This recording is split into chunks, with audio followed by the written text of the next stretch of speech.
ሰላም ጤና ይስጥልን ክቡራትና ክቡራን ተመልካቾች ከኢትዮ ጥበብ ሚዲያ የዕለቱን መረጃ እናደርሳችኋለን። አብራችሁን ቆዩ። የኢትዮጵያ ኢንቨስትመንት ኮሚሽን ከገንዘብ ሚኒስቴር ጋር ከልማት አጋር ድርጅቶች ጋር በመተባበር ያዘጋጀው አራተኛው በኢትዮጵያ ኢንቨስት ያድርጉ የኢንቨስትመንት ፎረም በመከናወን ላይ ይገኛል።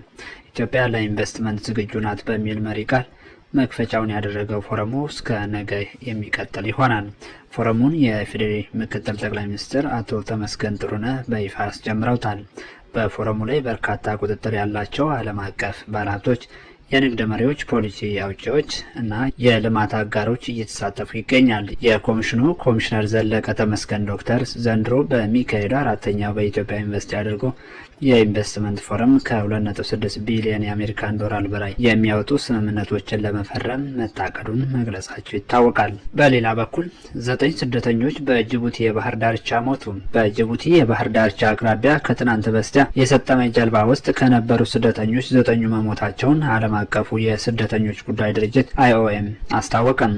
ሌሎች 45 ስደተኞች ደግሞ በህይወት ይኖሩ ይሞቱ እንደማይታወቅ ድርጅቱ ገልጿል። አደጋው የደረሰው ከትናንት በስቲያ መጋቢት 15 2018 ዓ.ም ሌሊት ጅቡቲ ከምትገኘው ኦቦክ ከተባለችው ትንሽ ከተማ በስተሰሜን ባለ የባህር ዳርቻ መሆኑን IOM አስታውቋል። ጀልባ 320 ሰዎችን አሳፍራ ነበር። በፈረንሳይ ዜና አገልግሎት ዘገባ መሰረት የምስራቅ መስመር በሚባለው በዚህ የፍልሰት መንገድ ከሚሰደዱት አብዛኞቹ ከኢትዮጵያ የሚመጡ ናቸው። በዚህ መስመር እንደ አውሮፓውያን አቆጣጠር በ2024 የ922 ስደተኞች ህይወት አልፏል። ይህም እስከ ዛሬ ከተመዘገበው ሞት ከፍተኛ ተብሏል። መረጃው የዶይቼ ቬለ ሬዲዮ ጣቢያ ነው።